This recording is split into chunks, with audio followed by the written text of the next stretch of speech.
Hoy queremos presentar un vídeo bajo el título de España construye, que de manera breve, los vídeos no superan nunca los 3 minutos para poder ser vendidos, presentados en programas de televisiones y en programas de comunicación en el extranjero, un vídeo en el cual queremos rendir ese homenaje y ese tributo.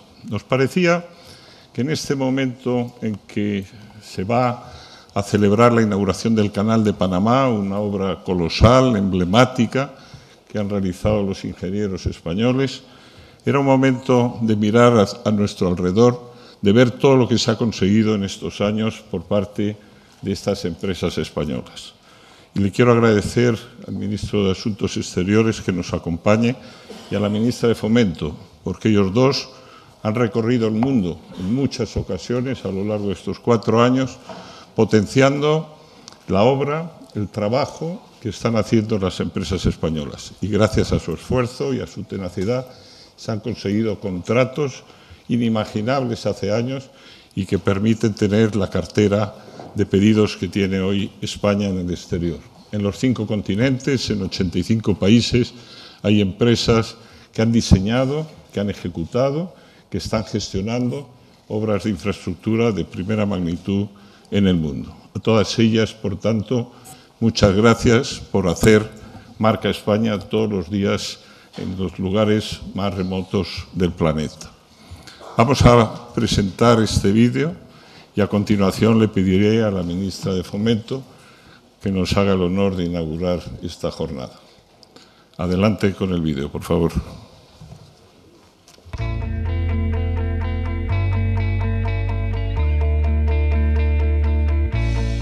España construye en todo el mundo. Nuestra geografía es un desafío. Nos obliga a buscar soluciones innovadoras de comunicación, a tender puentes y a cortar distancias, a ser modernos, eficientes y sostenibles. Tenemos el mapa de autopistas más amplio de Europa, la segunda red de alta velocidad ferroviaria más extensa del mundo.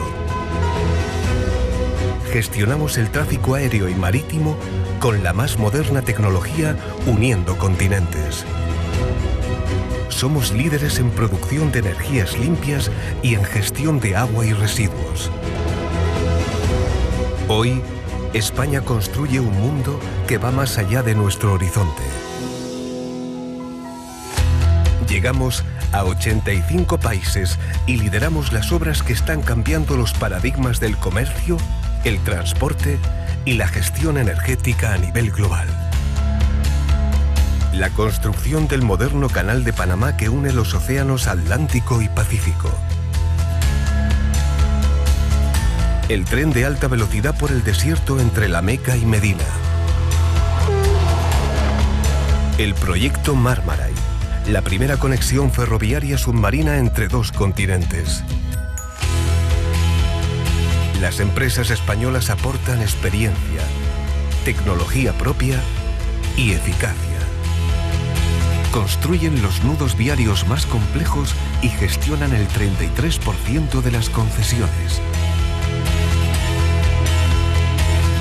Nuestras empresas de ingeniería aplican soluciones innovadoras en grandes túneles y puentes. Son líderes en desalación de agua de mar y construyen las depuradoras más grandes del mundo. Usuarios de grandes ciudades viajan cada día en metros y trenes españoles.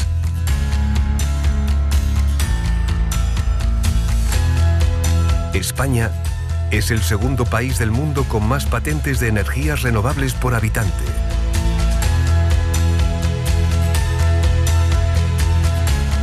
Diseño sostenible, audacia conceptual y excelencia arquitectónica. Nuestros éxitos en los 5 continentes nos animan a seguir trabajando. Hoy, España construye el mañana.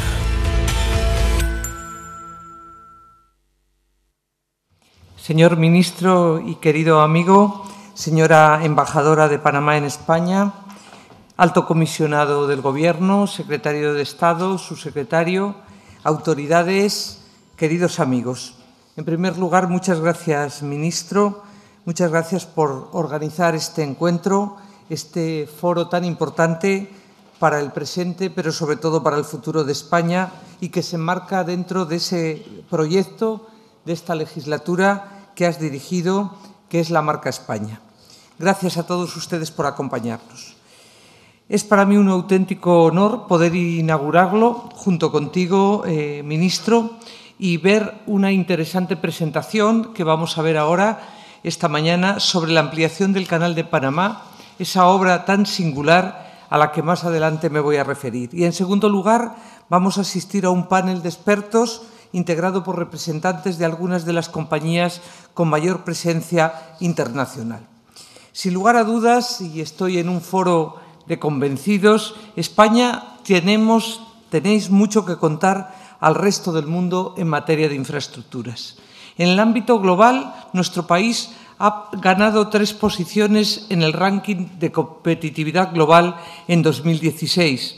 Este ranking evalúa, como sabéis, la capacidad de los países de dotarnos de infraestructuras, instituciones políticas y el apoyo a la competitividad. Pues bien, España está avanzando. De hecho, como resultado del esfuerzo inversor y humano tan importante como el que venimos haciendo, el Foro Económico Mundial de Davos ha designado a España como el país con el sector turístico más competitivo del mundo, gracias especialmente a sus infraestructuras.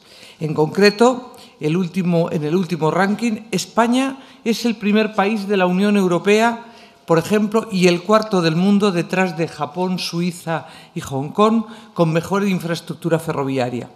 Ocupamos la 3ª posición en aeropuertos, la 4ª en puertos, la 5ª en carreteras.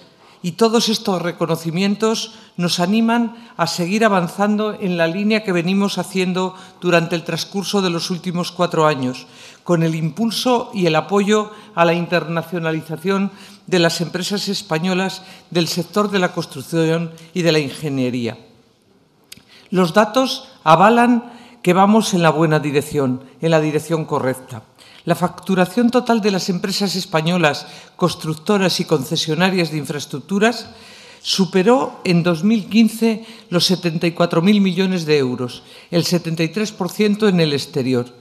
Y la cartera en construcción se elevó a 88.000 millones de euros en el 2015, el 87% en internacional. Y, por su parte, las licitaciones internacionales en infraestructuras adjudicadas el año pasado superaron los 55.000 millones de euros. Y, de acuerdo con los últimos datos, este año, el 16, las licitaciones internacionales ascienden ya a 11.800 millones de euros. El 33% de las principales concesiones de transportes del mundo están gestionadas por empresas españolas. Y 4 de las 10 principales empresas del mundo en gestión de transporte, de infraestructuras del transporte, por número de concesiones, son también españolas. Querido ministro, en el panorama internacional podemos decir con orgullo que a nadie le extraña ya que destacadas infraestructuras lleven el sello de la marca España. Me refiero al AVE Meca-Medina, cuyo objeto es la construcción, como saben, y además explotación de una línea de alta velocidad de 400 kilómetros de longitud y de los 35 trenes que circularán por ella, que darán servicio a 160.000 peregrinos al día o, si lo prefieren, unos 60 millones de viajeros al año. 6.736 millones, además, como saben, de empresas españolas públicas y privadas. O el proyecto Marmaray, túnel ferroviario submarino que en Turquía une Europa y Asia bajo el estrecho del Bósforo y donde OHL o Dimetronic han sido artífices de que eso sea posible. O el metro de Riad, contrato que incluye, como saben, las líneas 4, 5 y 6 del metro, sobre un trazado de 65 kilómetros, con viaductos, con estaciones complejas, con 69 trenes sin conductor, un proyecto de más de 6.000 millones. Y si nos centramos en Panamá, No solamente la obra del canal, importantísima como ahora hablaremos, sino el diseño o construcción de lo que fue la línea 1 ya terminada, o la línea 2 del metro, o el nuevo Instituto Oncológico Nacional, o la construcción de un puerto, todas ellas obras fundamentales. Y, por supuesto, la obra de ampliación del Canal de Panamá, sobre lo que versará la siguiente presentación, que es un excelente ejemplo del magnífico saber hacer de las empresas españolas. Algo más de un siglo después de su inauguración, el 15 de agosto del año 1914, nos disponemos a asistir a una ampliación histórica, con la entrada en servicio en el lado del Pacífico y en el Atlántico de ese tercer juego de esclusas que, como sabéis, recibe el nombre de tercer carril. El impacto directo en el comercio marítimo internacional tendrá unas proporciones equivalentes o, si no más, al esfuerzo que ha supuesto su construcción. Hoy, el canal es el motor por excelencia de la economía panameña. Sus ingresos representan el 6% del PIB, pero el total de actividades económicas vinculadas al canal aportan más del 25% del PIB de Panamá. Da acceso a 144 rutas marítimas en más de 80 países, con los Estados Unidos y China como principales usuarios. Detrás de una obra de ampliación colosal está un consorcio internacional, el Grupo Unidos por el Canal, del que forman parte, como sabe, una empresa española, SACIR Vallehermoso, responsable del diseño y de la construcción de esta magnífica obra. Se daba además una circunstancia muy especial, que SACIR ha encomendado a más de 50 empresas españolas muchas de las tareas que conlleva tan complejo proyecto, lo que multiplica la presencia de España, de su ingeniería y de sus empresas, grandes, medianas y pequeñas, empresas de ingeniería, estructuras metálicas, encofrados y un largo etcétera de negocios que han dado lo mejor de sí para que la ampliación siguiera adelante. Enhorabuena a todas. Esos dragados de más de 7,1 millones, esas excavaciones de 62 millones de metros cúbicos o esos 4,5 millones de metros cúbicos de hormigón, que equivalen, por lo que me dicen los técnicos, a 2 pirámides egipcias, eso solamente refleja el gran trabajo que hay detrás. Me decía el señor Manrique que se han construido armaduras de acero que pesan lo equivalente a 22 torres Eiffel. Se han utilizado 1,6 millones de toneladas de cemento.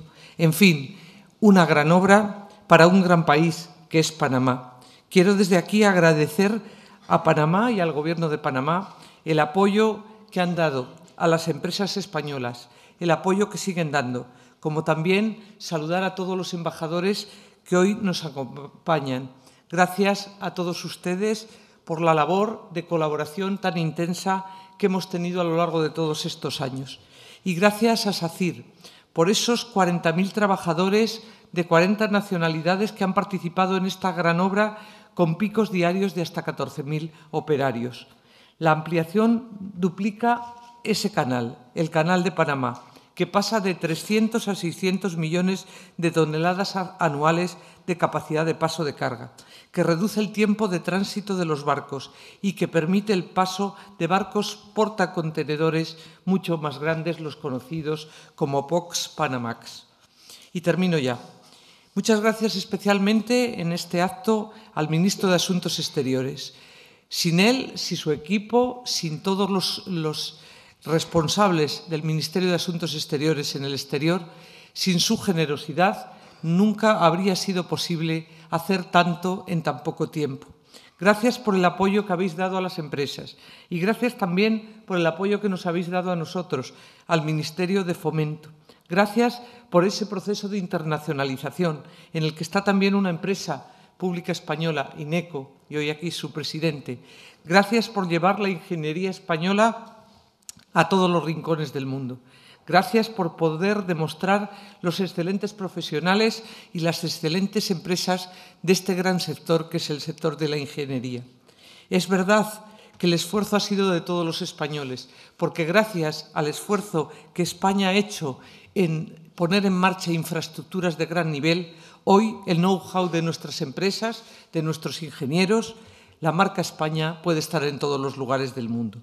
Hemos invertido muchos recursos en obra pública y seguimos invirtiendo porque los hechos están demostrando lo mucho que merece la pena tanto en infraestructuras extraordinarias como en la formación de nuestros profesionales. Experiencia acumulada que hoy se está trasladando a todos los lugares del mundo. Es oportunidades de negocio en el exterior gracias a lo que hemos hecho en España. Pero aquí, en España, queda todavía mucho por hacer. Tenemos una España de 2 velocidades. Tenemos infraestructuras de primer nivel, pero tenemos todavía algunas regiones y territorios que necesitan, como el agua, que necesita el campo, mejores infraestructuras. Y a esa tarea, si los ciudadanos nos apoyan, nos dedicaremos también en los próximos 4 años a mejorar el nivel de nuestras infraestructuras, porque la cohesión y vertebración de nuestro país depende en buena medida de las infraestructuras de transporte, de las infraestructuras de vivienda, de las infraestructuras hidráulicas, de todas las infraestructuras de nuestro país. Progresos importantes, pero mucho por hacer. Ese es lo que quiere el presidente Mariano Rajoy y por eso, a pesar de la crisis, ha seguido actuando para que muchas y nuevas infraestructuras se pusieran en marcha. Gracias a todos ustedes y muchas gracias a quien hoy nos ha dirigido su palabra en primer término, al que ha sido capaz, como saben, de llevar a cabo junto con el ministro Margallo y el Ministerio de Asuntos Exteriores, desde luego, la marca España.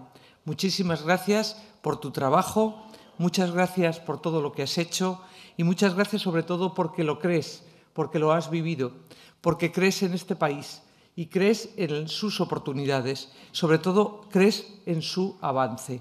Y por eso quiero darte las gracias especialmente en este acto que es España construye y marca España. España construye es el mejor lema que pudisteis ponerle a esta jornada. Construimos hacia adentro y construimos hacia afuera. Tendemos puentes y abrimos vías de comunicación, de infraestructuras, pero también diálogo permanente con todos los países y aquí dentro de España la comunicación entre todos, entre todas las personas y todos los hombres que hoy habitan en nuestro país, en este gran país que es España. Me refiero al señor Espinosa de los Monteros. Muchísimas gracias y muchas gracias, ministro. Muchas gracias, ministra. Emocionado por tus palabras, pero conscientes, como lo hemos sido desde el primer día, que todo lo que hace Marca España es un esfuerzo de todos. Todo lo que hemos podido conseguir ha sido gracias al esfuerzo de muchas personas, unas conocidas, otras anónimas, de muchas empresas, de muchas instituciones.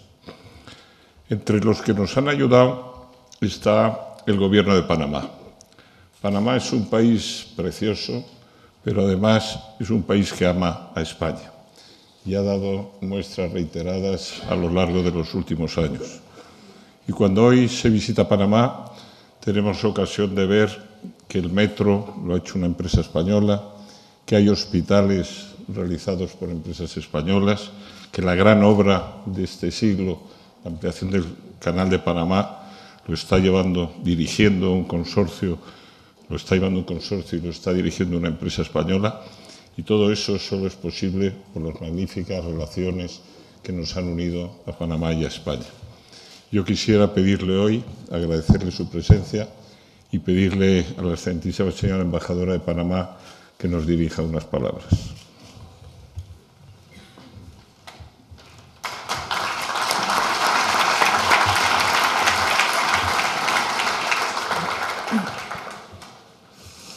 Gracias, ministro Margallo.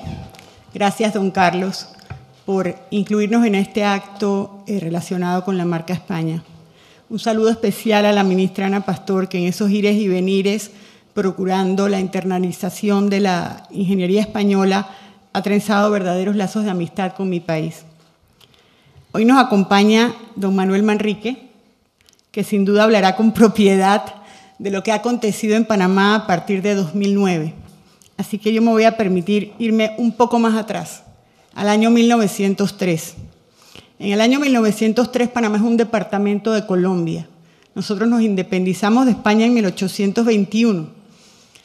Enseguida y de forma voluntaria nos unimos a Colombia, que era parte de un sueño de un país de países que quería construir Simón Bolívar.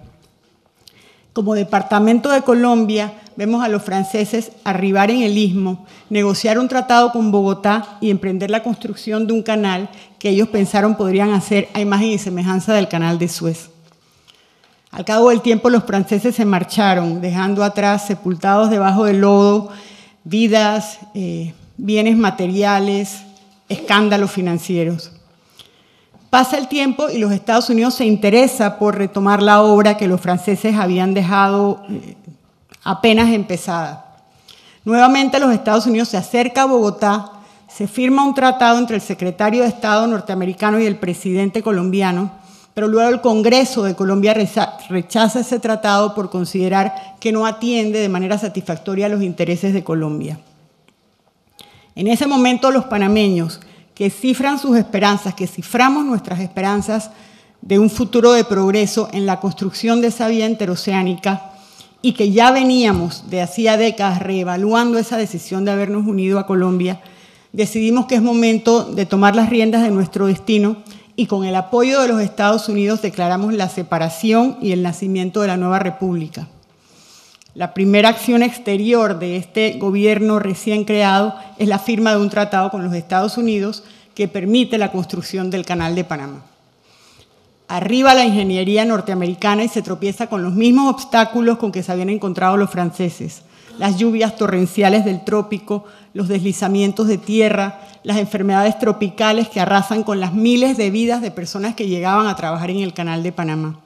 Pero el tesón, el genio y la disciplina militar del gobierno liderado por Theodore Roosevelt se impone sobre la naturaleza. Era tal vez la mayor licencia que el ser humano se había tomado con respecto a la naturaleza hasta el momento, y triunfa. Y en 1914, el 15 de agosto, el primer barco transita por el Canal de Panamá.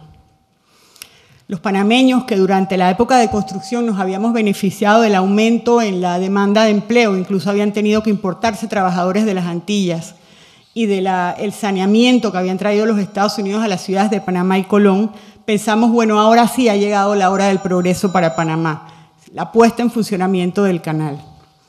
Pero pasa muy poco tiempo y se hace evidente que, en efecto, aquel tratado que habíamos firmado al calor del anhelo de ver construida la vía no es del todo favorable a los intereses de nuestro país. La anualidad pactada con los Estados Unidos es magra. La demanda generada por esta población norteamericana que se establece en el canal, una población básicamente militar que alcanza a unos 4.000, 5.000 personas, y la demanda generada por los buques en tránsito no es atendida por los comerciantes panameños, sino por los comerciantes de la zona del canal. Pero aparte del aspecto comercial está el aspecto político. Teníamos un enclave dentro de nuestro país donde se izaba otra bandera, se respetaban otras leyes y, en fin, donde los panameños teníamos que atravesar por ahí para ir de un lado a otro de nuestro territorio, pero sintiéndonos menos, porque realmente era un territorio estadounidense. Generación tras generación va resintiendo esta relación dispar.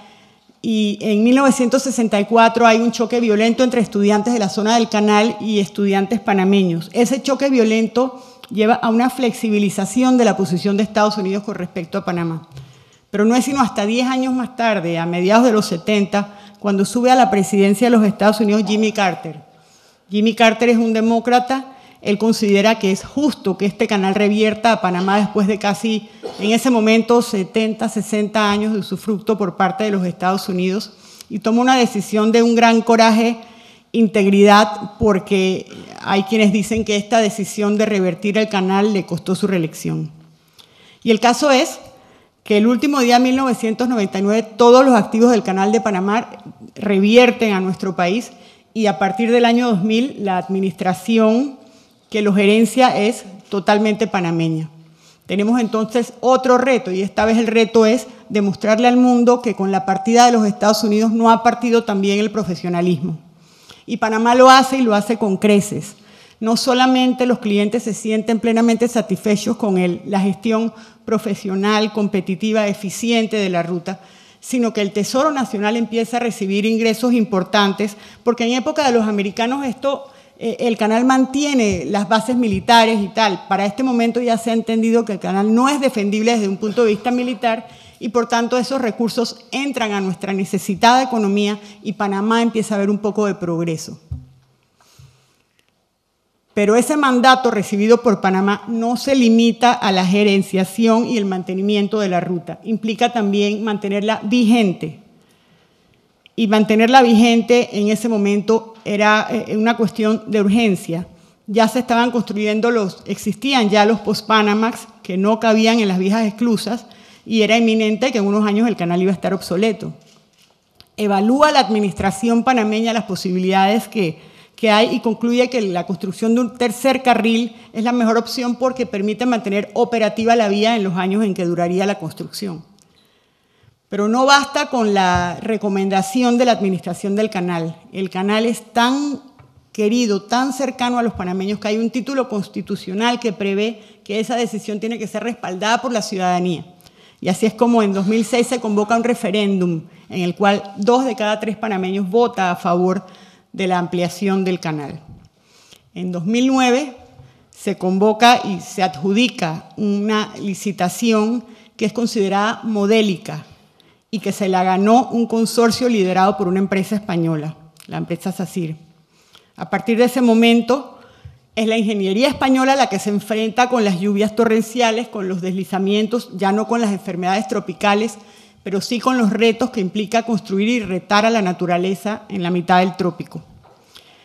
Nosotros estamos a días ya de celebrar la ampliación del Canal de Panamá y nos sentimos, digo yo, honda y profundamente orgullosos, como esa nueva esclusa, de haberlo logrado.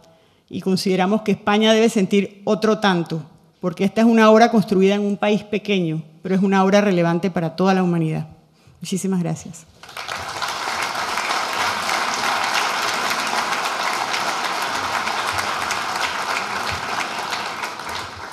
Muchas gracias, embajadora, por esta lección de historia. Y ahora le pediría a Manuel Manrique, el presidente de SACIR, que nos hable durante 10 minutos, si fuera posible. Sabemos que es una obra colosal, que merecería horas de introducción, pero para poder respetar los tiempos, Manolo, tienes 10 minutos más el vídeo.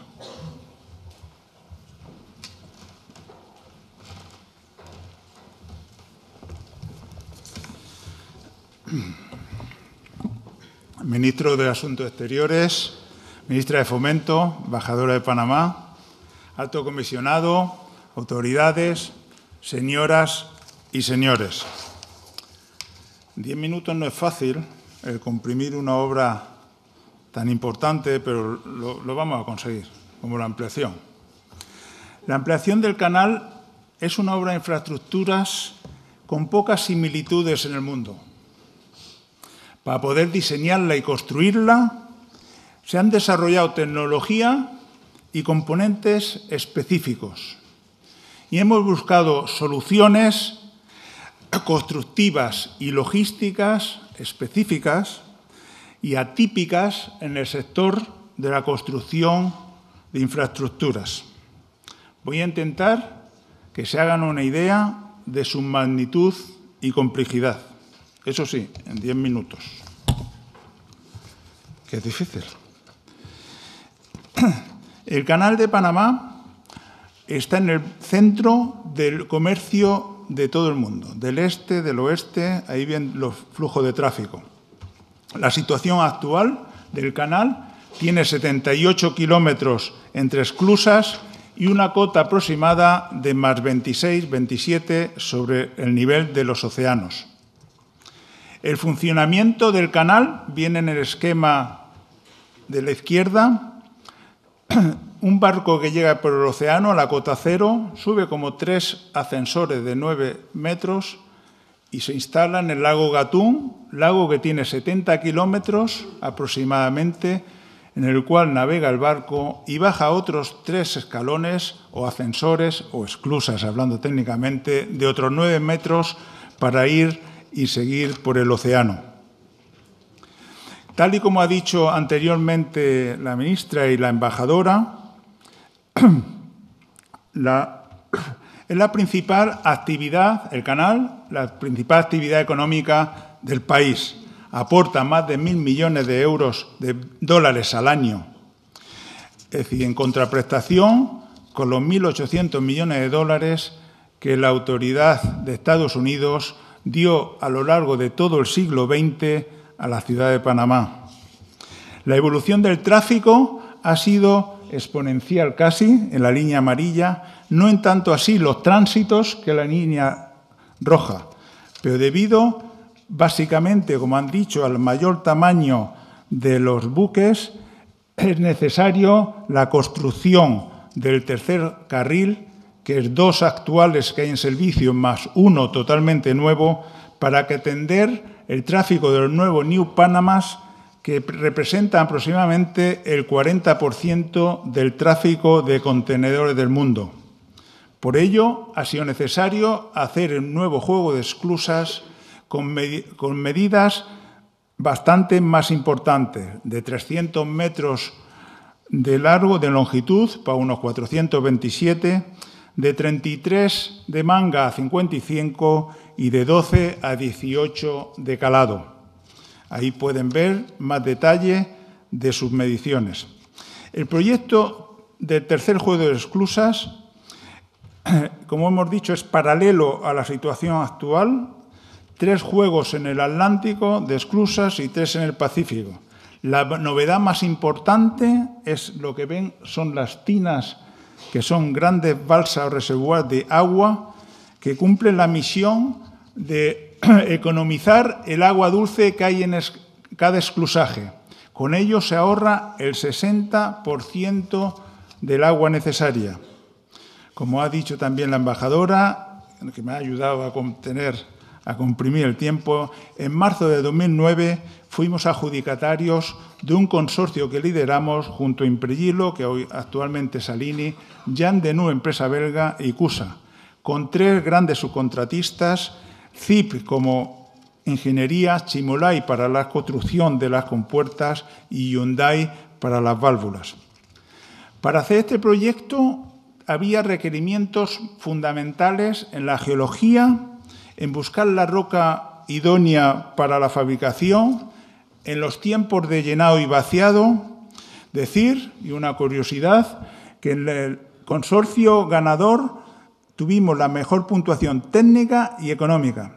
Y la técnica fue porque diseñamos la velocidad de llenado y vaciado de la esclusa de tal manera que hubiera o tuviera la posibilidad, siempre que hubiera demanda, de un barco más al día. Eso, traducido en números, es $700.000 más al día, 250 millones más al año o 25.000 millones en 100 años. Las cantidades, que también lo ha referido la ministra, pues junto con 70 millones de metros cúbicos, que con los préstamos y el dragado se juntan a centenar, los casi 5 millones de metros cúbicos de hormigón. Datos importantísimos que había que resolver en el diseño era que el recubrimiento de acero durara 100 años para que luego lo veremos con detalle, para que las armaduras no se corrompieran, con el agua salada sobre todo. También debido a la altísima resistencia del hormigón, como saben muchos de los ingenieros de aquí, tiene un tiempo un calor de fraguado, el fraguado tiene un calor de hidratación fortísimo, por lo cual ha sido necesario enfriar los áridos, pasarlo por una nevera, una fábrica de hielo en el cual pasábamos los áridos para que tuvieran una temperatura idónea para que el calor de hidratación fuera mínimo. El movimiento de tierras, hemos usado más de 150 máquinas de la cuella muy importante, 80 dúpleres. También hemos tenido que hacer una presa de materiales sueltos de más de 2 kilómetros.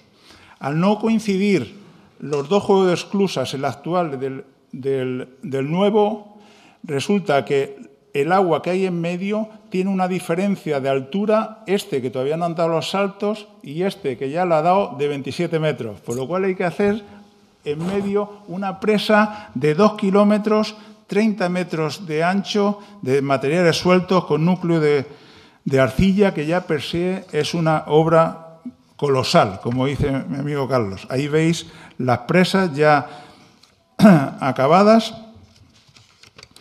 distintas fotos. El transporte de árido ha sido otro elemento básico. Hemos tenido que transportar 12 millones de toneladas al sector del Atlántico y hemos usado transitando también por el lago Gatún.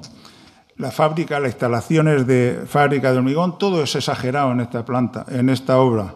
540 metros cúbicos por hora quiere decir aproximadamente 10 o 15 veces las plantas normales que usamos en las obras que normalmente construimos. La fábrica de áridos es capaz de machacar 3.300 toneladas cada hora. Otra cosa inaudita. Pero lo más inaudito para mí es ver esta foto. Cómo somos capaces de ordenar, planificar, hacer la logística para que todos los meses pusiéramos 5.000 metros cuadrados en el Atlántico y 5.000 metros cúbicos de hormigón armado en el Atlántico y 5.000 en el Pacífico. Eso quiere decir 100.000 metros cúbicos al mes, que es aproximadamente lo que consumimos en hacer una de las 4 torres que está en el antiguo campo de entrenamiento del Real Madrid. Esta es la obra acabada, ahora parece muy fácil. También fue novedoso la instalación de las compuertas. Las compuertas, 8 a cada lado del canal, pesan aproximadamente entre 2.000 a 4.000 toneladas y es todo novedoso, no hay compuertas similares. Hay un sistema de 79 válvulas, igual de novedoso, con 3.000 kilómetros de cables. Las compuertas, para que visualizar el tamaño, es como la Contraloría General de la República de Panamá, que se moviera, o la oficina donde tenemos nuestra oficina encima del Corte Inglés. Ese bloque de piso es el volumen o el tamaño que desplaza las compuertas que cierran las esclusas. La logística para llegar fue todo especial, diseñado el proceso y hubo que innovar en multitud.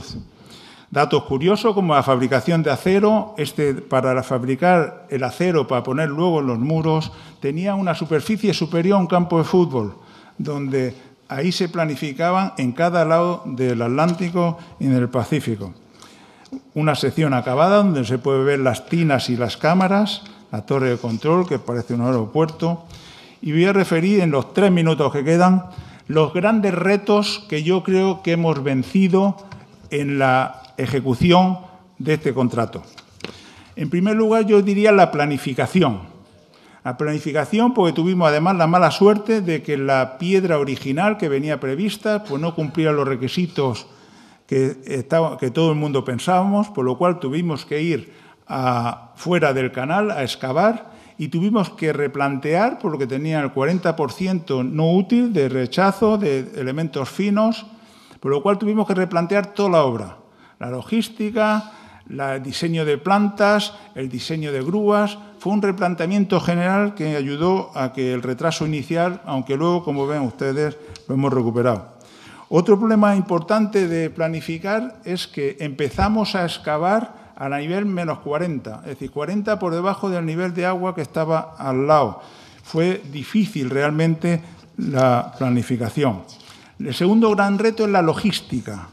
La logística, que aparte de para que funcione necesitaba un rigor en la ejecución, la logística es extremadamente complicada en cualquier campo de actuación. Los proveedores, los materiales, las personas, la puesta en obra. Llevar 12.000 personas a cada tajo que esté en obra es de una complicación extrema. Que el desayuno o la merienda o la comida puedan hacerlo junto al tajo, porque si no pierden 1 hora más, que por 10.000 son 10.000 horas, que por 300 días era un coste infinito, es realmente complicado. Y lo realmente complicado es hacerlo compatible todo para que pudieran... Tú normalmente ejecutas los elementos transversales que solo me estorban al principio, pero entonces cortas el tráfico. Había que hacerlo compatible, la complejidad técnica, la magnitud del proyecto, con la sincronización perfecta para no perder tiempo ni dinero, porque al final es necesario la optimización económica.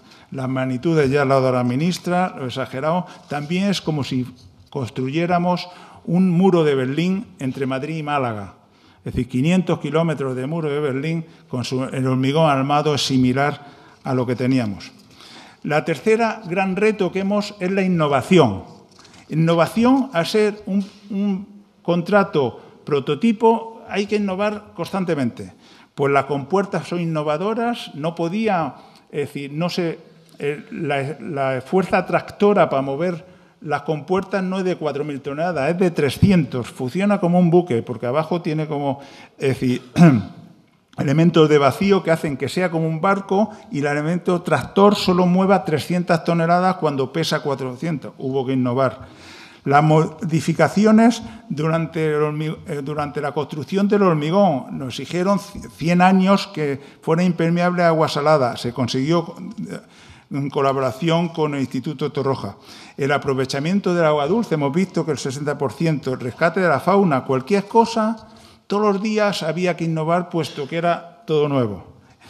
Aquí uno de los ejemplos que vamos a hacer es cómo funciona el sistema de optimización de agua.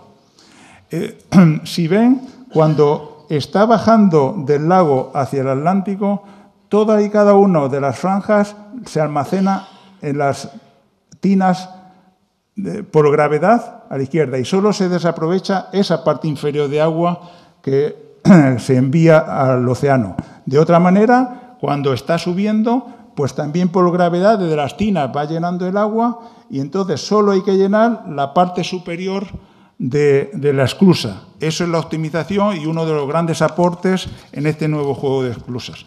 Y por último, y yo diría que más destacado, son las personas. El reto de las personas. Han pasado más de 50.000 personas por el Canal de Panamá, hasta 12.000 de 40 nacionalidades al mismo tiempo. La relevancia, hemos tenido unos subcontratistas que nos han ayudado, 74 en total, que a continuación hemos puesto los nombres y las regiones de donde vienen de todas las especificaciones de hormigón, de electromecánica, de todos y cada una de las partes. Esta acumulación de experiencia y capacidad yo creo que es buenísima no solamente para nuestra compañía, sino todas aquellas que nos han acompañado para afrontar cualquier tipo de proyectos. Desde aquí mi reconocimiento a todo y cada uno de ellos, a las personas, a los trabajadores panameños, a los de la Joint Venture, a los de la ACP y a todos los subcontratistas, tanto españoles como fuera, que nos han acompañado. Y por último, y para concluir casi on time, yo creo que estamos ante un hecho extraordinario, construido en un plazo récord. Yo quiero aprovechar la ocasión para agradecer al Gobierno de Panamá, al Gobierno español, a todas las instituciones, el CESCE, la ACP y muchas más que no las puedo nombrar, a todos los trabajadores que han colaborado, subcontratistas, que hemos hecho un ejercicio de responsabilidad global para llevar a cabo, muchas veces con elementos muy desfavorables, lo hemos llevado para que sea una historia de éxito. Y para mí el balance es enormemente positivo, a pesar de que en algunos momentos hemos pasado momentos difíciles.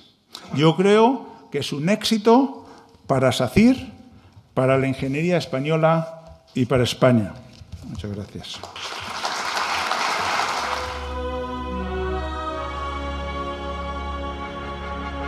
La historia analiza el pasado, pero hay presentes que se convierten en historia viva para los siglos venideros.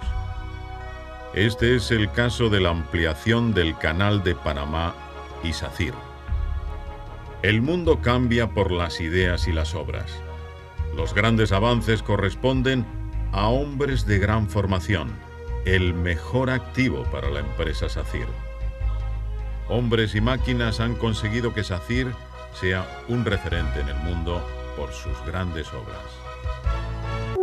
Tras el descubrimiento del Océano Pacífico por Núñez de Balboa, se especuló sobre la posibilidad de excavar un canal como el que se construyó hace un siglo por Estados Unidos para que los buques españoles pudiesen trasladarse desde Filipinas hasta la península.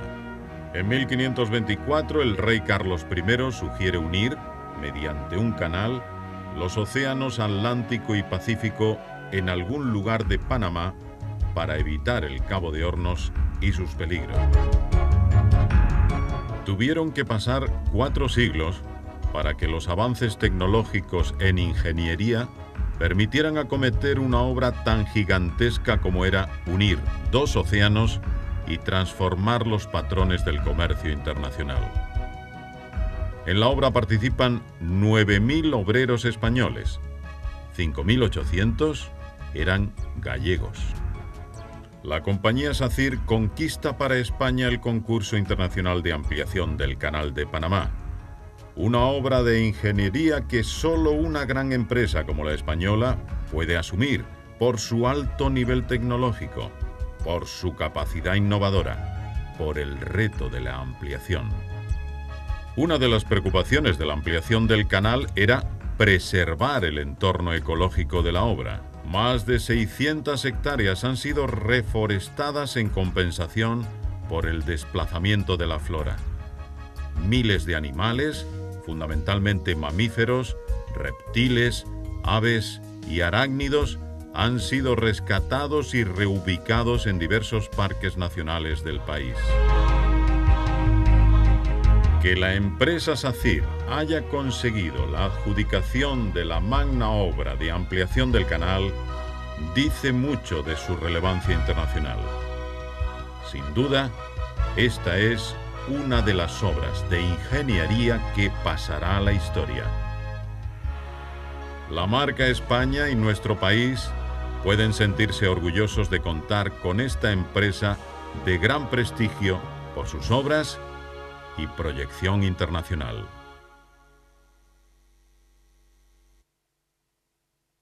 Manolo Manrique, por comprimir esa historia de éxito que es el Canal de Panamá, por permitirnos, aunque muy deprisa, hacernos idea de la magnitud de esta obra, de la cual todos los españoles creo que nos podemos sentir enormemente orgullosos. Esta es una obra emblemática que viene a representar las capacidades de nuestra ingeniería, de nuestra tecnología, de nuestro talento, de nuestras capacidades. Pero son muchas las obras que ha hecho España en los últimos años, como decía antes, en más de 85 países, en los 5 continentes. Y hemos querido pedir a los que son los protagonistas de estas obras, a las grandes empresas de ingeniería y construcción de España, que nos acompañaran hoy para discutir un poco cuál es el futuro de la ingeniería y de la construcción de las infraestructuras de España. ¿Cuáles son los riesgos que tenemos por delante? ¿Qué importancia tiene el tema ecológico y el tema medioambiental en el diseño de las próximas y futuras obras? ¿Qué competidores tenemos? ¿Qué problemas tenemos por delante?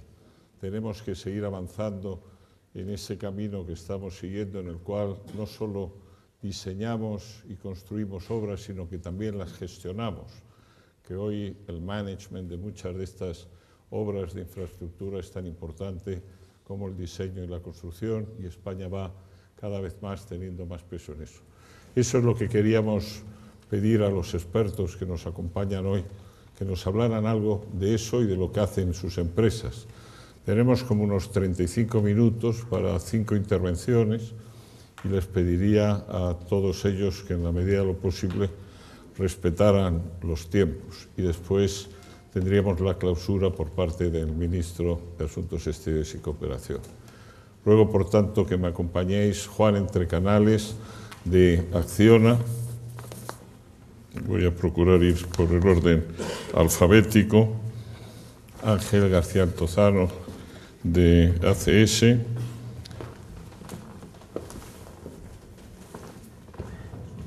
Joaquín Ayuso, de de Ferrovial, Jesús Silva de INECO y Josep Piqué de OHL. Si os sentáis, por favor.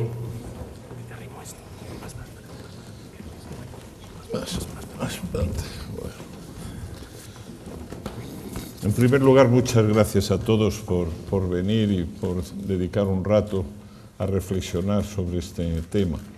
Yo, como digo, os he sugerido algunas ideas sobre las que podíamos hablar, pero lo que nos interesa es lo que penséis vosotros. Tengo que dar las gracias especialmente a Jesús Silva, que no lo he hecho antes, que además de presidente de INECO, ha sido embajador de España en Panamá en los últimos años y como INECO ha cofinanciado el vídeo que hemos hecho de España Construye. Si te parece, Juancho, empezamos con Acciona y nos cuentas un poco tu punto de vista. Vale, muy bien.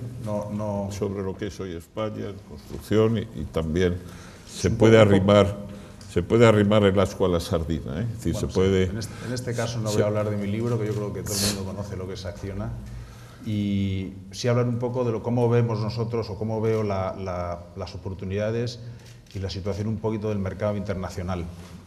Pues las empresas que estamos aquí ahora ya somos empresas globales. Y es verdad que hay cierta sensación de que la economía va bien, pero hay grandes desafíos globales y tengo la ventaja de que abro el primero. y es verdad que el precio de la energía es bajo, el precio de las materias es bajo, China está ralentizada y eso está afectando a países en los que los clientes están ralentizando grandes proyectos. Pero yo creo que, como siempre, el tema este que hablabas de la competitividad, nuevos actores en el mercado, depende mucho de nosotros. Si tenemos balances fuertes, si seguimos apostando por la internacionalización, si buscamos alianzas y sobre todo si gestionamos talento, pues vamos a poder ser exitosos en estos cada vez más grandes proyectos. Esta mañana veía un proyecto que sale ahora en Canadá de entre 4.000 y 5.000 millones de dólares canadienses, un proyecto ferroviario en Montreal, una auténtica barbaridad, donde cada vez las administraciones ponen más riesgo y más en nuestras espaldas, más de todo en nuestras espaldas, donde cada vez más tenemos que financiar pero yo creo que la gran oportunidad es que seguimos siendo... Hay 50, 100 empresas en el mundo que es capaz de hacer algo que es muy difícil, que es unir por un tubito pequeño donde estamos los que promocionamos infraestructuras o hacemos EPCs y unimos a una comunidad inversora deseosa de tener buenos yields y poner su dinero en grandes proyectos y una comunidad municipal, países que necesitan esos proyectos. Y nosotros, las empresas, este tipo de empresas, a mí me gusta llamarnos de risk takers, ¿no? Conseguimos quitar ese riesgo y pasar un proyecto de greenfield a brownfield que no mucha gente sabe hacerlo. Y cuando vamos a grandes proyectos por ahí, en Australia, en Latinoamérica o en Norte Europa o en África, pues al final nos encontramos siempre los mismos. Hay veces que vamos unidos, hay veces que vamos en competencia, pero no somos muchos, somos pocas empresas.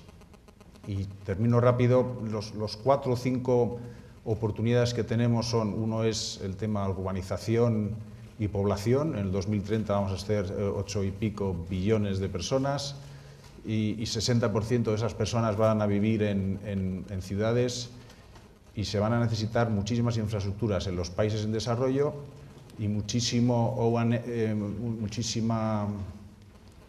O&M. Eso. Conservación y mantenimiento de infraestructuras en países ya desarrollados, aunque hay grandes proyectos que están saliendo en países ya desarrollados. El tema que hablabas también del tema medioambiental, yo creo que el cambio climático ya no está cuestionado y recientemente en París la COP21 ha puesto de acuerdo a 196 países que reflejen o que fijen sus necesidades para poder a final de siglo mantener la temperatura en 2 grados. Ahora mismo, si seguimos como estamos, llegaremos entre 3 y 4, por lo tanto va a haber en el futuro pues entre 5 y 6 billones de euros de inversión en energías renovables, y ahí sí que somos un player. También relacionado con lo anterior, todo el tema del agua, las energías convencionales utilizan mucha agua y el 40% de la población mundial está en países con estrés hídrico, por lo tanto depuración, desalación, terciarios va a ser importantísimo. Y el tema de financiación, pues cada vez el déficit público hace que haya proyectos, que nosotros seamos los garantes de que los proyectos sean banqueables y para eso pues habrá que ir a los PPPs y hay grandes oportunidades. Y el cuarto pues es la revolución digital. Yo creo que tenemos que aprovecharnos nosotros, las empresas, en todo el tema de Internet of Things y de Big Data, pues para ser más eficientes y mejorar nuestros procesos y ser más competitivos. Y no sé si luego habrá oportunidad de hablar de mi libro, de grandes proyectos, pero lo dejo así, por ahora. Muchas gracias, Juan. Bueno, Ángel, como la ventaja que tiene la hora del primero, suscribo prácticamente todo lo que has dicho. Pero yo quería hacer una mención especial a que la industria de la construcción y de las infraestructuras en España es consecuencia de un programa de inversiones sostenido a lo largo de los años. La segunda mitad del siglo XX y la primera década del siglo XXI, en España se han construido posiblemente más infraestructuras per cápita, por decirlo de alguna manera, que el resto de los países. Eso ha permitido que se creara una industria en la que, aparte de conseguir una excelencia técnica, fuera de toda duda, y hemos visto cuando exponía Manolo lo que se ha hecho en el Canal de Panamá, es una prueba de ello, se ha conseguido también una experiencia en la gestión de las obras, de los proyectos, que ha permitido que se hagan con eficiencia, que sean rentables y que permitan atraer y mantener recursos. Esa atracción de recursos y mantener recursos en la industria ha permitido que tengamos unos balances suficientemente saneados para abordar los retos y las oportunidades que se estaban produciendo en todo el mundo y que sinceramente vamos a ver en los próximos años de manera, yo creo, más importante. Comentaba Juancho que cada vez más va a haber una transformación de riesgos de las administraciones públicas al sector privado. Evidentemente, las exigencias de las infraestructuras implican muchos recursos que pueden venir o de los impuestos que paga el contribuyente, que es el sistema más antiguo y más clásico, que es muy penoso, o bien acudir al mercado para que, con la especificación que las administraciones plantean como satisfacción de las necesidades de los usuarios, el mercado sea el que financia estas infraestructuras. Y ahí, como decía Juancho, son una serie de empresas que son capaces de transformar ese riesgo privado en satisfacción de necesidades públicas. Y eso exige, aparte de excelencia técnica y de capacidad de gestión, unos balances sólidos que lo hagan posible. Yo creo que, sin hablar mucho de mi libro, pero en el caso nuestro sí merece la pena tener en cuenta que en este momento, de toda nuestra facturación, que son 35.000 millones con 200.000 personas, el 40% se produce en Norteamérica y casi el 30%, el 28%, bajó un poco por la divisa, en Australia y el sudeste asiático. Solo el 25% es en Europa y de ese 25% el 17% es en España. Es decir, que ha habido un esfuerzo grande por parte de, estoy contando mi caso, que es el que conozco más de cerca, pero todos los demás hemos tenido que hacer lo mismo. Quizá ha habido más oportunidades en los mercados internacionales de los que había en España. Y las capacidades que habíamos desarrollado, como digo, fruto de unos programas de inversión mantenidos en el mercado español, nos ha permitido salir fuera y hemos sido capaces de demostrar que habíamos adquirido unos skills, unas herramientas muy necesitadas en el mundo. Yo creo que eso, en primer lugar, nos enseña varias cosas, pero una de ellas que sí conviene mantener un nivel de inversión, aunque sean momentos duros como los que hay ahora presupuestarios, mantener un nivel de inversión suficiente para no espantar a los recursos de la industria. Hay que seguir manteniendo recursos de capital, de talento, para que la industria siga manteniendo unas capacidades, porque con un bache suficientemente largo desaparecería esa capacidad industrial que hemos instalado.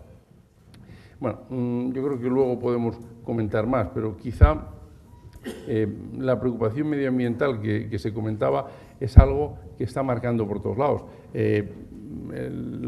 Los acuerdos de París van en esa dirección. Cada vez va a haber necesidad de que haya una energía que emita menos CO2, una energía más renovable, lo cual también implica que hay unas redes de transmisión que la hagan poder ser eficaz en todos los sitios. Vamos a tener que tener más el tema de la construcción verde, utilizar materiales reciclados, menor consumo de agua. Todo esto va en la dirección de una industria que va a ir teniendo que incorporar en su trabajo mayores medidas de contorno, mayores restricciones que van a imponer unos retos técnicos mayores. Pero yo creo que la industria está muy bien posicionada para poder hacerlo. Yo no sé si quizá luego seguimos más adelante. Muchas gracias. Joaquín Ayuso de Ferrovial. Gracias, Carlos. Bueno, yo quería empezar felicitando a SACIR por su contribución al prestigio de la ingeniería española y no voy a repetir los datos que ya ha dado la ministra referente a la capacidad de exportación de la industria, pero sí añadiría un dato que nunca se comenta, ¿no? Y estos son datos de Eurostat, que la inversión entre el 94 y el 2014, esos 20 años, el volumen de inversión, si sacamos el ratio por densidad, o sea, por población y superficie del país, España ha conseguido tener un stock de infraestructuras tan bueno o mejor que el de nuestros comparables en Europa, con una inversión que es la mitad. Y eso es debido a la extraordinaria eficiencia y eficacia que ha tenido las administraciones públicas, la ingeniería española y el sector de la construcción. Este es un dato que no se suele dar. Habremos cometido muchos errores, pero la industria ha sido capaz de crear un stock de infraestructuras a unos costes muy inferiores al del resto de nuestros competidores europeos. Respecto a las preguntas que haces, y tratando de no repetir lo que ya me han pisado mis antecesores, lo que es cierto es que en la gestión de los recursos naturales, el entorno ambiental y la innovación tecnológica son factores disruptivos en el futuro de las infraestructuras. Van a hacer que éstas se queden obsoletas antes y vamos a tener que evolucionar hacia las infraestructuras inteligentes. Ya se ha hablado aquí de la globalización y de las grandes ciudades, que la mayoría de la población, el 60% va a estar en grandes ciudades, con todo lo que va a necesitar de urbanización, el envejecimiento de la población con nuevas infraestructuras de carácter social que va a demandar. El tema del agua, que es muy importante, se estima que el 50% de la población en el mundo va a tener estrés hídrico. Estamos hablando de que cuando la demanda supera el 40% de los recursos. Todo esto genera una demanda de infraestructuras absolutamente espectacular en el futuro. Luego, yo todos estos riesgos los convertiría en oportunidades para nuestro sector. El problema es que pues nos encontramos en un momento en el mundo de menor crecimiento mundial, con unas administraciones públicas bastante endeudadas y con la tentación de reducir inversiones, no solo aquí, sino en muchos sitios del mundo. Al mismo tiempo que se genera toda esa demanda de infraestructuras y, por lo tanto, habrá que encontrar los mecanismos para atraer esas ingentes cantidades de dinero que en el sector privado está deseando invertir en este tipo de... ¿Cuál es la clave del éxito de las empresas de ingeniería y constructoras españolas en el mundo? Toda una serie de motivos que ellos han expuesto, pero también algo que es importante destacar, que ya lo has apuntado tú, ¿no? Que es que en España se han hecho bien las cosas, ¿no? Porque España parte a finales de los años 70, a principios de los 80, de un déficit enorme de infraestructuras en términos de comparativos con el resto de la Unión Europea, y el salto que ha dado en 30 años de esfuerzo continuado ha permitido no solo recuperar ese atraso, sino ponerse a la vanguardia, ¿no? Hasta el punto de que ahora mismo somos un referente, ¿no?, en el mundo. Por ejemplo, en el caso de éxito más palpable, que es la alta velocidad, España no solo es el país con la mayor red de alta velocidad del mundo, bueno, después de China, pero vamos, a efectos prácticos en España, sino que además ha concebido un modelo innovador en la alta velocidad, es decir, un modelo de red donde todo el territorio está integrado a una distancia útil y donde además se han conseguido integrar tecnologías y sistemas de distintos países, ¿no? A diferencia de otros países donde solamente es una tecnología láctea. Y eso también se puede aplicar al caso de los aeropuertos, donde mientras los demás países los aeropuertos son casos aislados de éxito, España tiene un concepto de red de aeropuertos donde puede aprovecharse las economías de escala de más de 200 millones de pasajeros al año. Es decir, hemos innovado y hemos creado modelos que son referencia mundial, ¿no? y que aunque a veces en España somos muy críticos, no somos conscientes de que eso la gente lo está copiando, ¿no?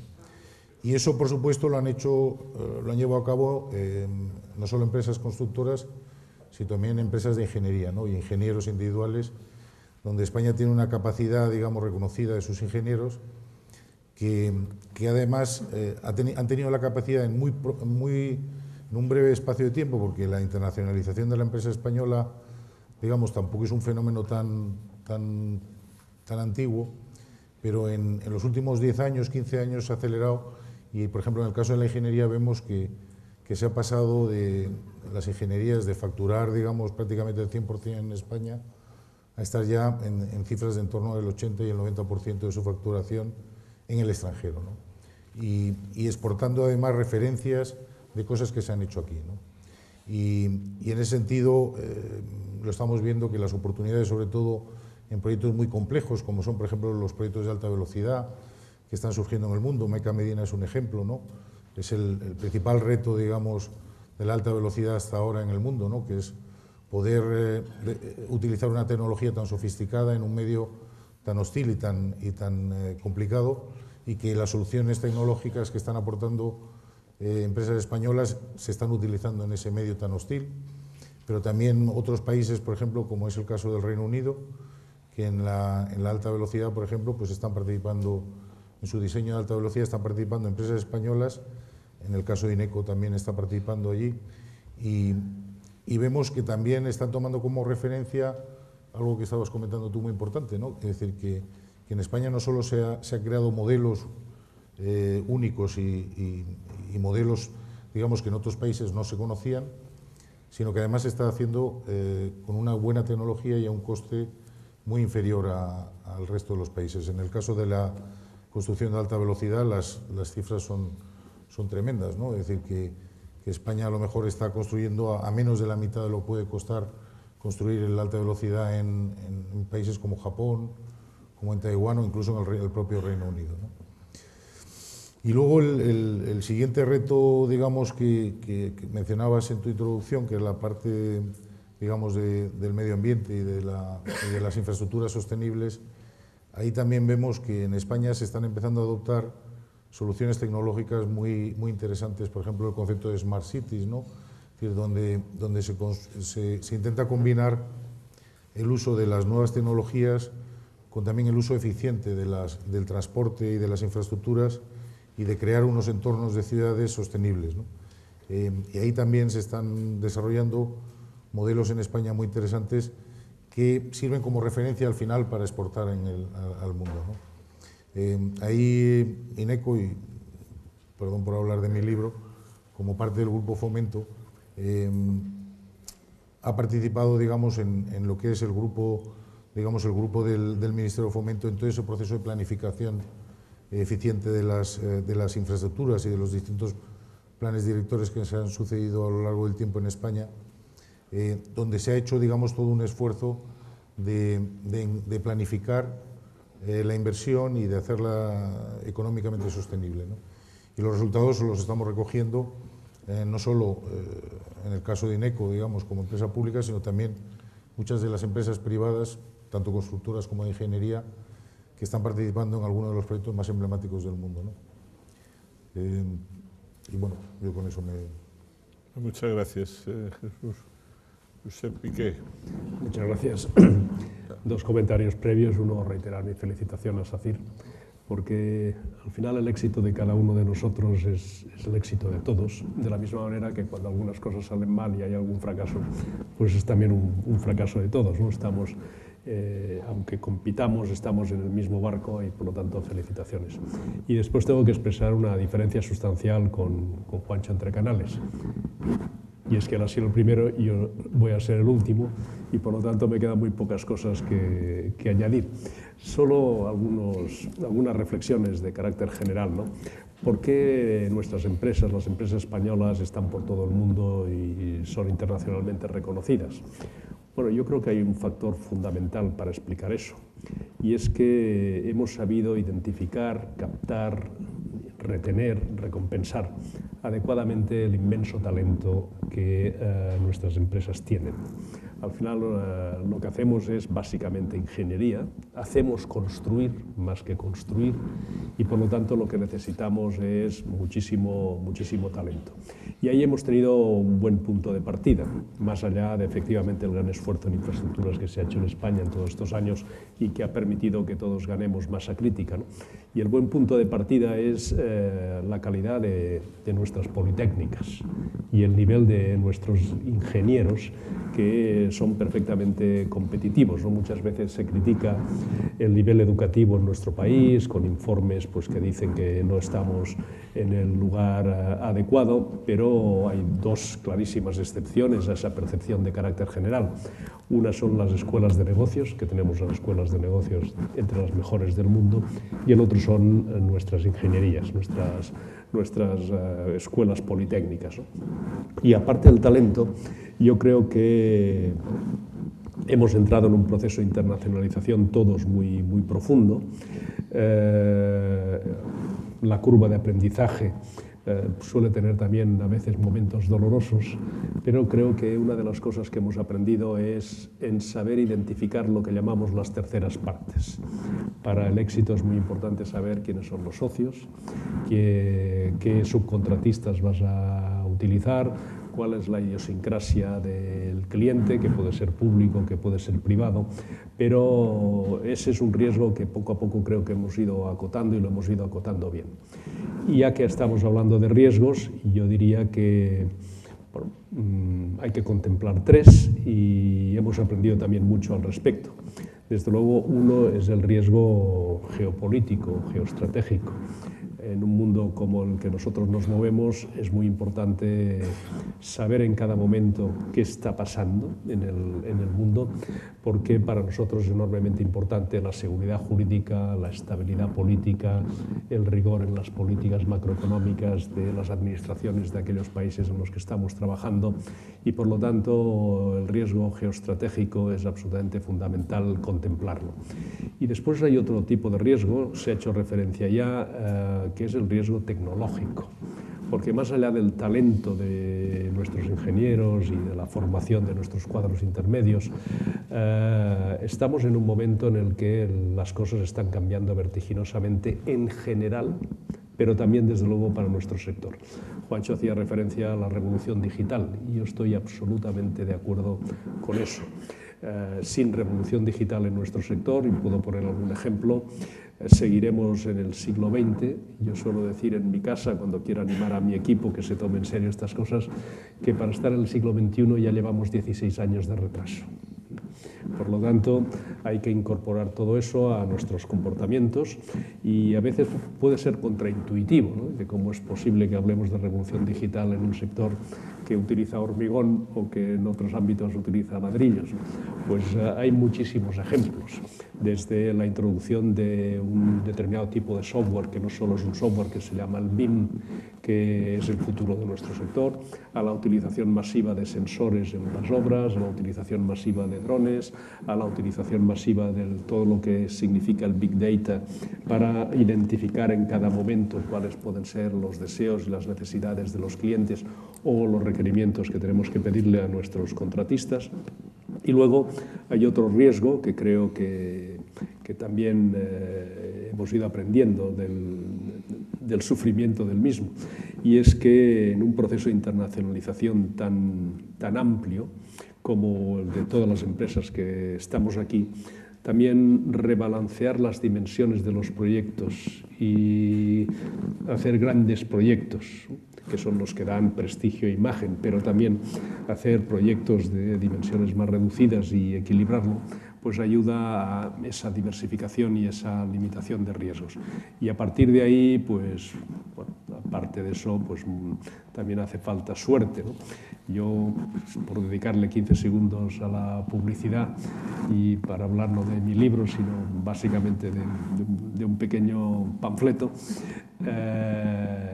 hay que tener un poco de suerte, además de talento y además de todas estas cosas que hemos dicho, pues para construir un tren de alta velocidad con 50 grados de temperatura o un hospital en Montreal universitario durante el proceso de construcción en muchos meses estás por debajo de los 20 grados negativos, o para construir un larguísimo trayecto ferroviario entre la parte asiática y la parte europea de una ciudad tan densa desde el punto de vista urbano como Estambul, y además hacer pasar ese trayecto nada menos que por debajo del Bósforo.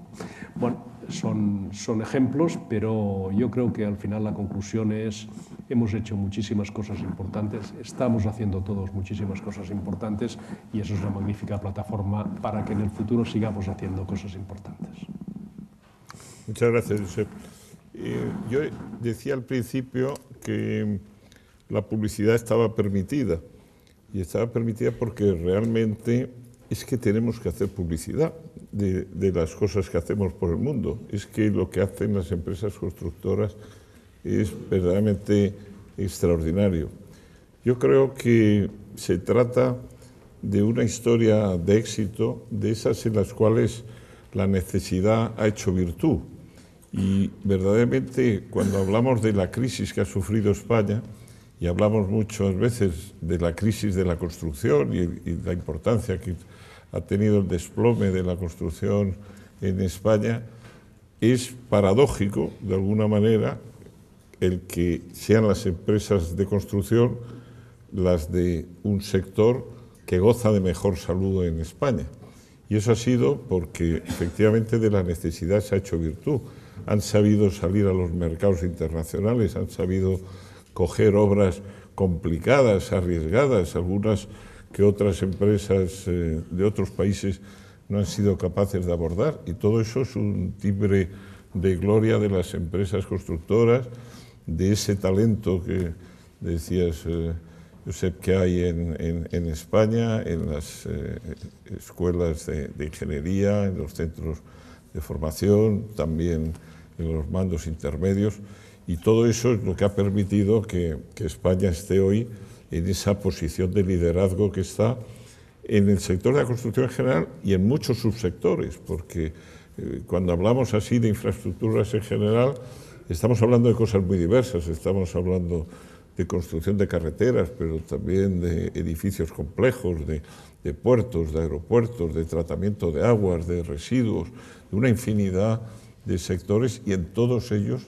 hay empresas españolas que han dado respuesta y testimonio en libre competencia, que eso es otro tema que no debemos de olvidar, es decir, que cada licitación se licita contra los mejores del mundo, y cada licitación, de cada 10 licitaciones importantes, 4 o 5 la ganan las empresas españolas.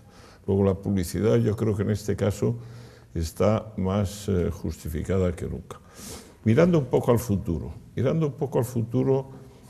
habláis de los riesgos que efectivamente tenemos, de las oportunidades, porque al lado de cada riesgo hay una oportunidad, pero ¿veis algo de riesgo? Por supuesto, un riesgo, y creo que se ha dicho muy educadamente aquí a la ministra de Fomento, un riesgo es que se pare la inversión en España. Cuando os llamé para este lema de España construye, uno de vosotros me dijo, bueno, España construye fuera, porque aquí en España se construye poco, ¿no?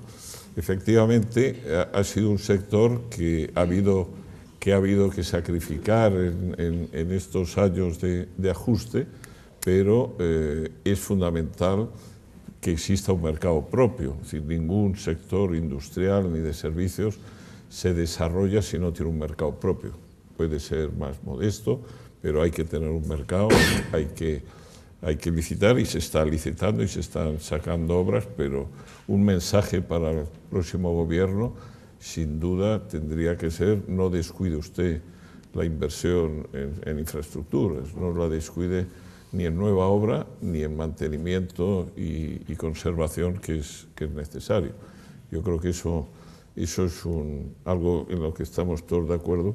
Lo decís muy educadamente, pero yo creo que hay que reclamar al nuevo gobierno, sea quien sea, que preste atención a las infraestructuras, porque además en las infraestructuras está la base del desarrollo, ¿no? Hay poco desarrollo que no esté basado en infraestructuras.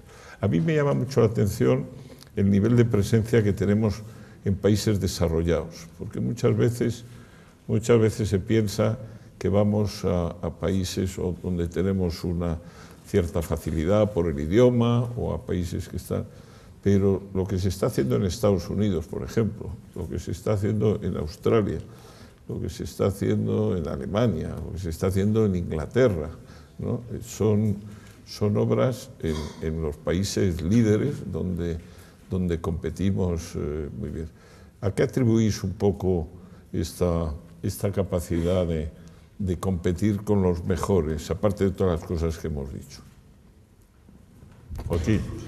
Joaquín, que no ha hecho mucha propaganda, pero por darte una opinión, la terminal... la suya, pero yo creo que la virtud o la gran diferencia que tienen las empresas constructoras españolas o los grupos de infraestructuras españoles, por ejemplo, con el mundo anglosajón, has hablado de Estados Unidos, Reino Unido o Australia, es la capacidad de ingeniería asociada del talento que ha mencionado Josep hace un momento, que esos grupos no llevan, son ejecutores de obra. Vamos a decir que no piensan, hacen lo que les dicen y punto. Tratan de defender unos costes y nosotros aportamos unas dosis de ingeniería espectaculares. Entonces yo creo que ese es el gran diferencial que nos hace ser tremendamente competitivos. Luego, aparte de esa excelencia en ingeniería, yo creo que los grupos nuestros tienen una capacidad de gestión de grandes proyectos muy bien desarrollada. Un ejemplo es lo que ha hecho en el Canal de Panamá SACIR.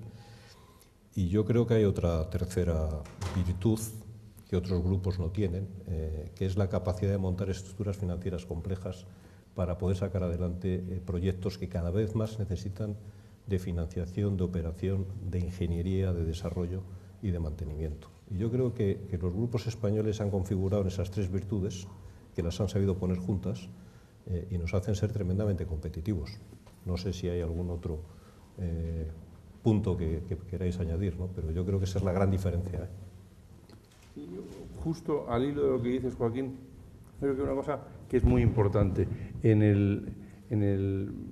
Decía Carlos que por qué estamos fundamentalmente, o mucho, en un porcentaje muy alto, en países desarrollados. Yo creo que en los países desarrollados es precisamente donde el proceso completo de la infraestructura se puede hacer. Puedes identificar la infraestructura, promoverla, financiarla, construirla, operarla, y hay inversores dispuestos a comprarla posteriormente. Eso se puede hacer mejor en países desarrollados donde tienen un marco jurídico estable, una moneda estable, donde la gente está dispuesta a invertir 30 años porque piensa que merece la pena. Eso es una de las cosas que, como decía Joaquín hace un momento, las empresas españolas hemos ido desarrollando, porque posiblemente el método de concesiones en España, pues acordaros de cuando éramos pequeños, Silva Muñoz empezó a hacer concesiones por aquí, bueno, pues había cosas que ya habíamos probado. Entonces, en estos países los riesgos son menores que en países menos, los márgenes también son menores. Pero si pones todas las fases del proceso con los riesgos interfase eliminados, porque es el mismo actor, tienes un margen digno con una gestión de riesgos razonable.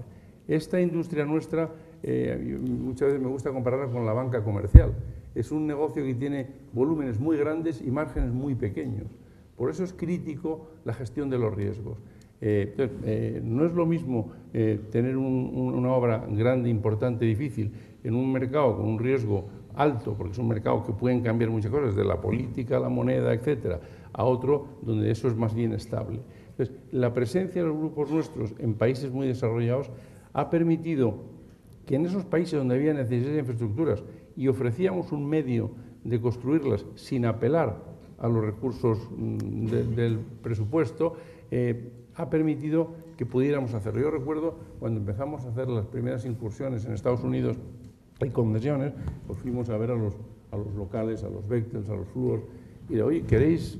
Pensábamos venir por aquí a hacer esto, pues juntamos a algún proyecto juntos, y nos miraban como diciendo, pero bueno, nosotros cómo vamos a poner capital en esto, nosotros hacemos la obra, pero no merece la pena eso que lo haga el Estado. Bueno, poco a poco se ha ido viendo que cada vez más ellos van reconsiderando su posición yendo al modelo nuestro. Y eso yo creo que es una cosa que cada vez es más importante. En el mundo cada vez hay más dinero en los fondos de pensiones. Todo el mundo en distintas maneras va creando fondos de pensiones que necesitan inversiones a 30 años con unas rentabilidades modestas, no tremendas, pero modestas, pero con poca volatilidad, como la que proveen los proyectos de infraestructura. Y por otra parte, tenemos grandes necesidades de infraestructura en grandes ciudades que cada vez van a ser más. El match de estas dos cosas, de la necesidad y la oportunidad, yo creo que es algo muy importante que posiblemente las empresas españolas hemos sido de los primeros en llevar al mercado. Esto no nos va a durar siempre.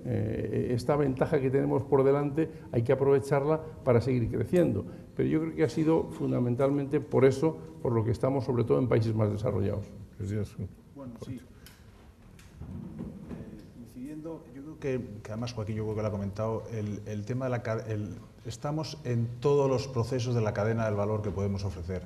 O sea, desde el diseño hasta la construcción, pasando por la construcción, operación, financiación. Y poco a poco muchos clientes o muchas administraciones van cambiando de mentalidad. Y en España se cambió de mentalidad hace muchos años. Hablamos de Estados Unidos como la panacea siempre y ellos se quedan impresionados. Estamos viendo temas de agua en que una empresa sea capaz de financiar, diseñar el proceso de depuración o de desalación, construirlo y luego hacer el mantenimiento. Ahí la empresa de agua solamente pone hormigón, luego hay un señor que diseña y que no está unido al constructor. Y entonces hay unos riesgos ahí que si tú los asumes le quitas muchísimos problemas al cliente, ¿no? Entonces poco a poco, por eso vamos con valor añadido y con ideas de ingeniería que les damos valor. Yo creo que esa parte es muy importante. Nos quedan 5 minutos para cualquier comentario que queráis. No, yo soy un matiz que, aunque claro, yo soy de las ingenierías, no de las constructoras. Decías que en España no se construye. En España, en los últimos años, y la ministra lo puede contar mejor que nadie, se han hecho pues grandes obras, incluso en un momento de mucha crisis. Es decir, que España nunca ha dejado de construir en estos años, seguramente a un ritmo muy inferior del que se había hecho en el pico de la inversión, pero bueno, son 10.000 millones al año que se están invirtiendo y se han hecho obras que prácticamente solo en estos últimos 4 años, pues el puente de Cádiz, en donde estuvo ACS, se empezó de cero y se ha inaugurado el corredor mediterráneo, la alta velocidad, o se ha avanzado, la alta velocidad ha llegado prácticamente en su camino hacia Galicia, o sea, Zamora. Es decir, que como todo siempre al final es relativo, ¿no? Pero si lo comparamos con otros países, yo recuerdo en mi época en Panamá se hablaba de que era el mayor programa de inversión en infraestructuras de la historia de Panamá, y hablaban en 5 años de algo así como 15.000 millones de dólares, ¿no? Eso es más o menos lo que invertimos al año en España, ¿no? Es decir, que es relativo, ¿no? Pero sí es importante algunas cosas que se han mencionado aquí. Nosotros lo que estamos viendo es que al final hay muchos más países en el mundo de los que pensamos que dependen sus ingresos públicos, que destinan a la inversión en infraestructuras del precio del barril.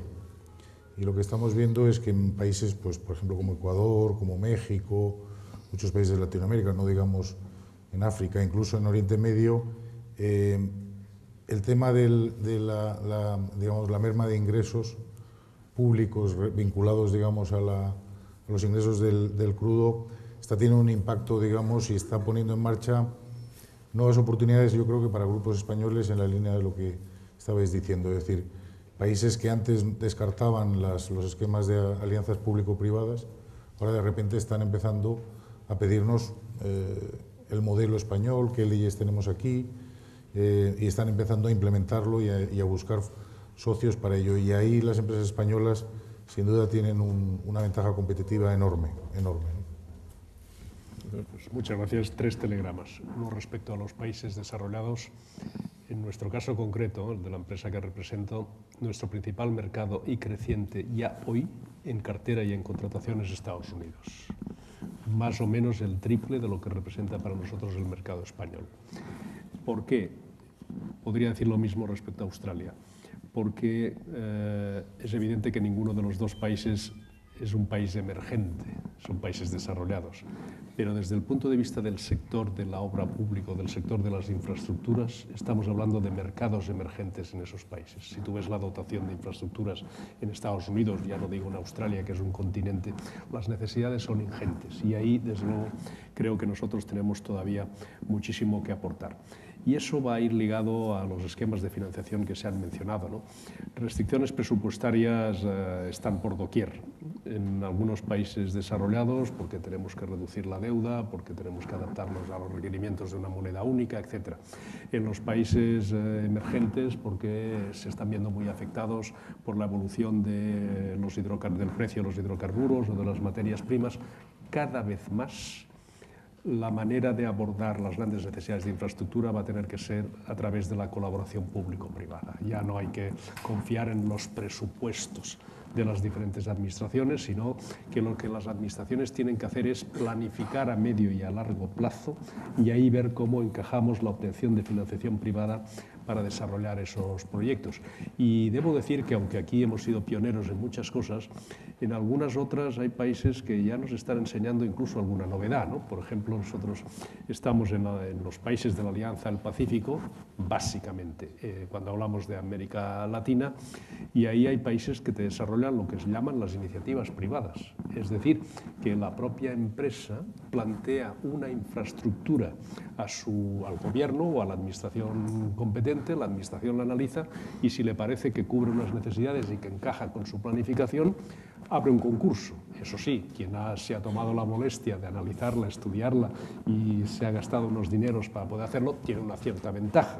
Pero eso es algo realmente novedoso que creo que valdría tener en cuenta. Y en esa planificación a largo plazo, último comentario, se ha mencionado aquí, pero es que es un fenómeno espectacular. Por primera vez en la historia de la humanidad, y hay quien dice que el ser humano está en el planeta algo así como desde hace 4.800 millones de años, más o menos, por primera vez en la historia de la humanidad hay ya más gente hoy que vive en la ciudad que en el campo.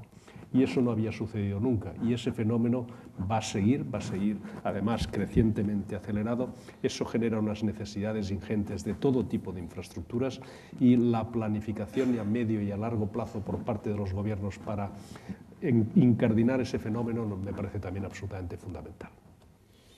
Pues muchas gracias. Gracias por vuestra disposición, por venir aquí. Cualquiera de vosotros tenía temas y argumentos para haber dado una conferencia por sí solo. Os habéis adaptado a este modelo de todos participando un poco. Y muchas gracias a vosotros personalmente y a las empresas que representáis por vuestra contribución a la marca España. La marca España es lo que fuera, como decimos siempre, gracias al esfuerzo de todos, pero muy especialmente de las empresas de ingeniería y de construcción que hoy nos habéis acompañado en este acto y también a SACIR, lógicamente. Gracias y ahora, si os parece, le vamos a pedir al Ministro de Asuntos Exteriores que clausure este acto. Muchas gracias. Querida Ministra, Alto Comisionado, Embajadora de Panamá, embajadores, directores generales, secretarios de Estado, autoridades, amigas y amigos. Es un acto bastante fácil de clausurar, porque se han dicho aquí muchas cosas, todas inteligentes y todas dignas de celebración, porque hoy estamos celebrando, gracias a las empresas españolas y muy especialmente a SACIR, enhorabuena, un éxito que sería celebrado multiplicado por 10 en cualquier país, en cualquier otro país del mundo. Ha dicho Josep Piqué que esto es un éxito de todos y ha aludido a las ingenierías, a nuestras escuelas de negocios, a las administraciones, a las empresas, a todos los españoles. Y hoy un periódico de gran tirada nacional, al hablar de marca España, decía más o menos que las empresas han hecho más por la marca España que la marca España por las empresas, lo cual es rigurosamente cierto. Hemos podido pecar de muchas cosas, pero nunca hemos pecado, me parece, Carlos, de apropiación indebida.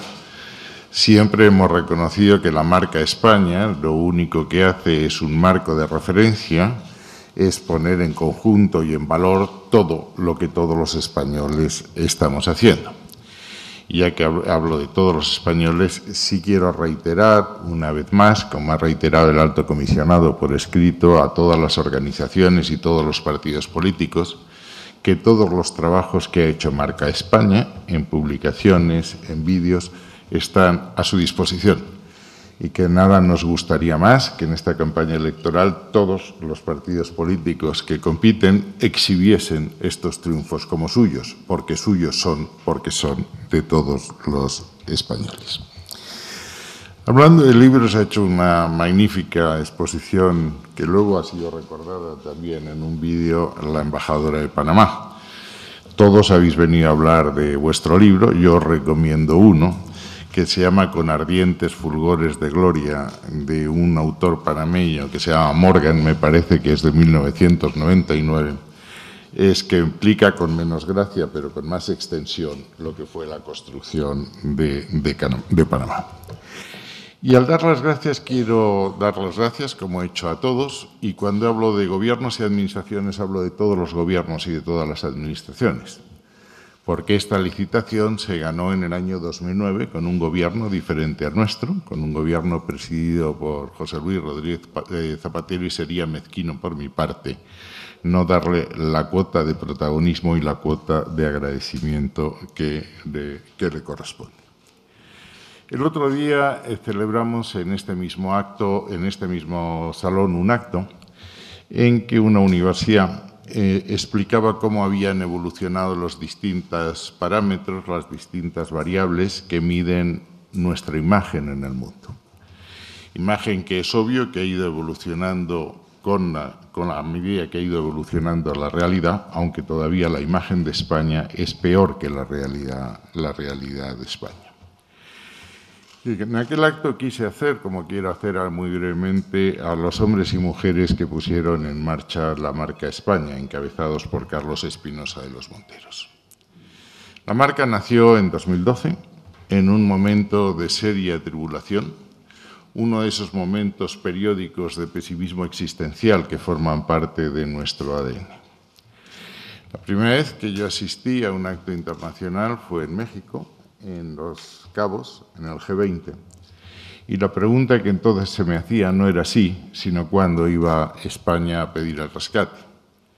Se pasé y revista, la hemeroteca, los periódicos de aquellos días, los periódicos españoles y los periódicos internacionales, la confianza en España estaba por los suelos.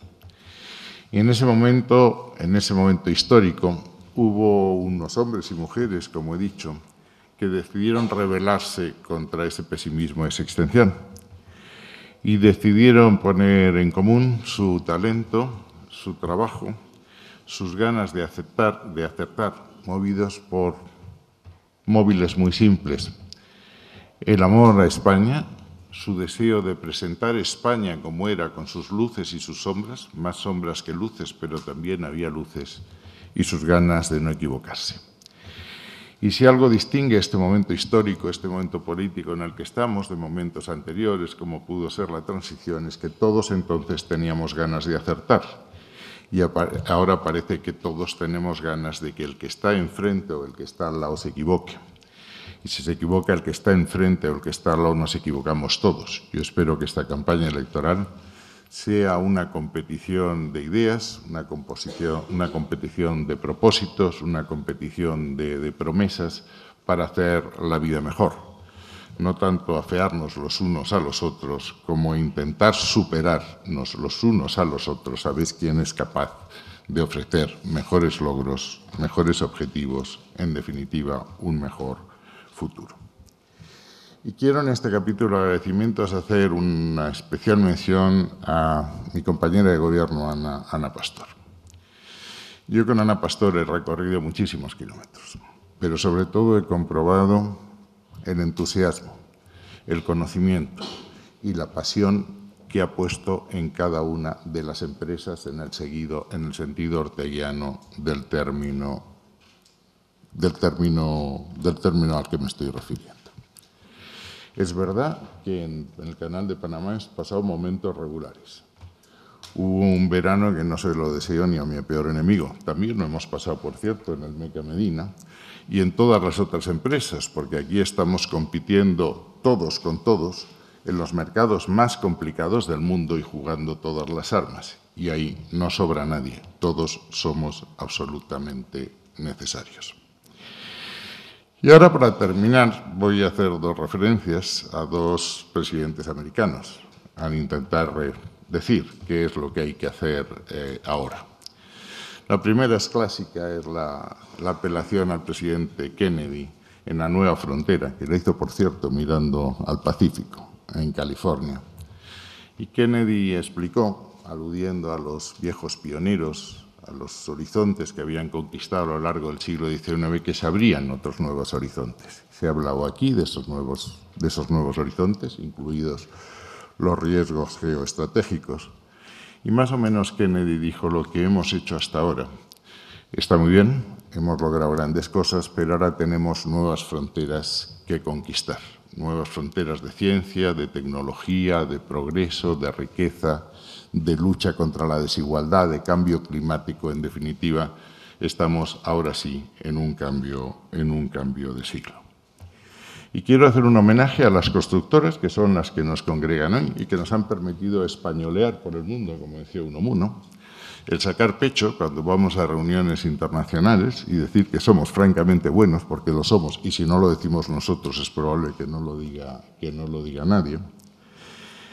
Y decir que ahí habéis hecho grandes trabajos en materia de creación de riqueza, de creación de empleo, pero hay otros trabajos de los que también hay que presumir. Comía el otro día, porque yo suelo comer con quien me parece bien, con César Alierta, que me hablaba de que la marca España, Carlos, tenía una publicación que no la tiene ningún otro país del mundo, que habla de la responsabilidad social corporativa, de lo que las empresas han hecho para conservar el medio ambiente. Hemos visto aquí una labor gigantesca de preservación del medio ambiente, de educación, de formación, de lucha contra la pobreza en todo el mundo. Ese es el segundo libro que os recomiendo. El primero es el que ha recomendado la embajadora. Y termino diciendo, a mí me gusta mucho recordar que el lema de nuestra bandera es Plus Ultra. Plus Ultra es un lema que adoptó el emperador en 1516. No lo adoptó Franco, lo adoptó el emperador en 1516. Y ese lema tiene que ver con una leyenda, primero fenicia y luego romana, que decía que en el estrecho de Gibraltar había en cada uno de los lados una columna, y una leyenda que decía non plus ultra o nec plus ultra, que sobre eso hay escuelas de pensamiento, alertando a los navegantes de que no se aventurasen más allá, porque más allá estaba la mar tenebrosa. Cuando Cristóbal Colón descubrió América, el emperador, unos años después, decidió que había que quitar el no y quedó el plus ultra, que quiere decir más allá, que convendrán ustedes conmigo, que es mucho más elegante y mucho más fino que el yes we can que se utiliza ahora en los Estados Unidos.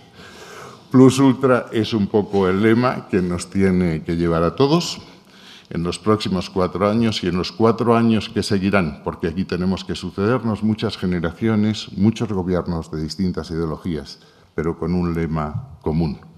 Plus ultra, hacer más grande a ese país nuestro que se llama España. Muchas gracias.